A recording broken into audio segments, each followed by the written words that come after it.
কেউ যদি 10 বার সূরায়ে ইখলাস বা কুল হুয়াল্লাহ সূরা পাঠ করে, কয়বার? 10 বার, রাতে দিনে যে কোনো সময় 10 বার যদি কেউ কুল হুয়াল্লাহ সূরা পাঠ করে, আল্লাহর নবী সাল্লাল্লাহু আলাইহি সাল্লামের হাদিসে ওয়াদা রয়েছে আল্লাহ তাআলা ওই ব্যক্তির জন্য জান্নাতে একটা বিশাল প্রাসাদ নির্মাণ করবেন। দুনিয়ার কোনো প্রাসাদ না ভাই, পামজমারার প্রাসাদ না ভাই, এটা কোনো দুবাই বা পৃথিবীর কোনো গুরুত্বপূর্ণ জায়গার লোভনীয় কোনো আকর্ষণীয় কোনো জায়গার প্রাসাদ না ভাই, জান্নাতের প্রাসাদ। দুনিয়ার প্রাসাদ রেখে চলে যেতে হবে, জান্নাতের প্রাসাদ যে একবার পেয়ে যাবে অনন্ত অসীমকাল পর্যন্ত আর তার সেখান থেকে বের হতে হবে না, তার থেকে ছুটবে না। আল্লাহ আমাদের সবাইকে ফজিলত অর্জন করার তৌফিক দান করুন, বলুন আমিন। তাহলে সূরা ইখলাস 10 বার মাঝে মধ্যে পড়তে যদি আমরা চেষ্টা করি, পুরা সূরাটা একবার পড়তে 1 মিনিট সময় কিন্তু লাগে না। কুল হুয়াল্লাহু আহাদ আল্লাহুস সামাদ লাম ইয়ালিদ ওয়া লাম ইউলাদ ওয়া লাম ইয়াকুল লাহু কুফুয়ান আহাদ। কয় সেকেন্ড সময় লাগছে? 20 সেকেন্ড, 25 সেকেন্ড।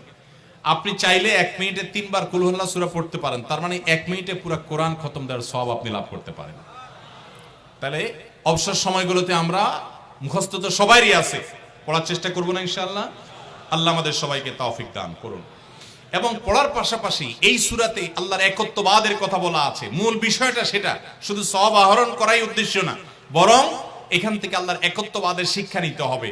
আল্লাহ একক, কুল হুয়াল্লাহু আহাদ, হে রাসূল বলে দিন তিনি আল্লাহ, তিনি একক, তার কোনো অংশীদার নাই, তার কোনো পার্টনার নাই, তিনি কারোর প্রয়োজন তার হয় না। আল্লাহুস সামাদ, তিনি কারোর মুখাপেক্ষী না, বরং সবাই তার মুখাপেক্ষী। লাম ইয়ালিদ ওয়া লাম ইউলাদ, তাকে কেউ জন্ম, তিনি কাউকে জন্ম দেননি আর তাকেও কেউ জন্ম দেয়নি। ওয়া লাম ইয়াকুল লাহু কুফুয়ান আহাদ, তার কোনো সমকক্ষ নাই। ভাইরা আমার, আমাদের সমাজে এক শ্রেণীর নাস্তিক আছে, বরং সকল নাস্তিক ইসলাম এবং মুসলমানদের প্রতি বিদ্বেষ লালন করে, তাদের বড় অংশ।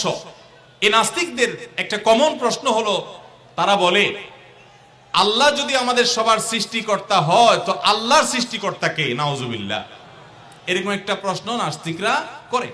নবী সাল্লাল্লাহু আলাইহি সাল্লামকে কোন কোন মুফাসসিরদের মতে এই প্রশ্নটাই করেছিল ইহুদিরা। কারা প্রশ্ন করেছিল?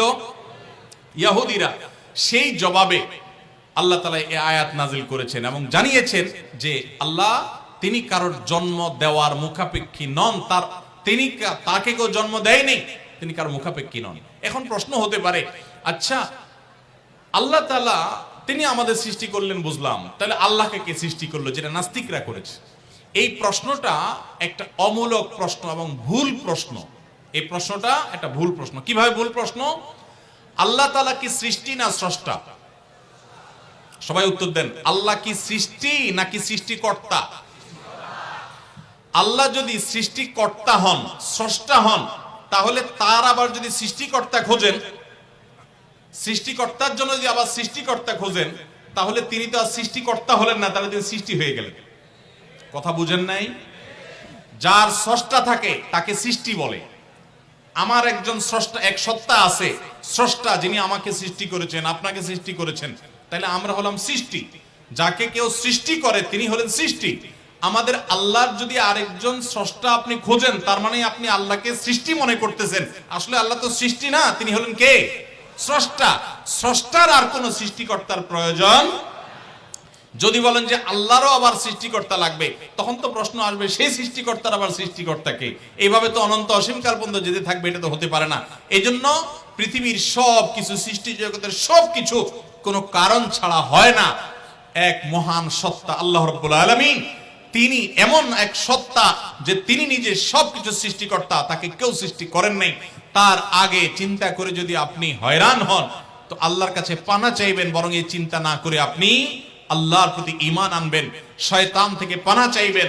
এই যে 3 কুল, এই 3 কুলের আমল এত গুরুত্বপূর্ণ যে আপনাকে শয়তান যখন মনের ভিতর আল্লাহর অস্তিত্ব নিয়ে বাজে চিন্তা করায়, আমাদের কাছে যেসব প্রশ্ন আসে আজকাল, শত শত প্রশ্ন আসে যে হুজুর হঠাৎ করে মনের মধ্যে আল্লাহ সম্পর্কে বাজে চিন্তা আসে, খারাপ চিন্তা আসে, খারাপ কথা মনের মধ্যে আসে, এটা শয়তান করা।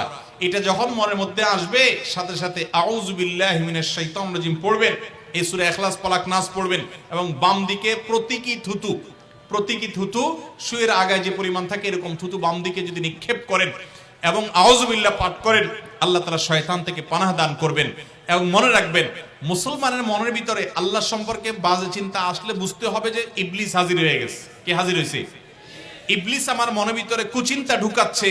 এটা মনে হওয়ার সাথে সাথে আমি আরো জোরসে বলবো, কুল হুয়াল্লাহু আহাদ আল্লাহুস সামাদ লাম ইয়ালিদ ওয়া লাম ইউলাদ ওয়া লাম ইয়াকুল লাহু কুফুয়ান আহাদ। আল্লাহ আমাদের সবার ঈমানকে হেফাজত করার তৌফিক দান করুন।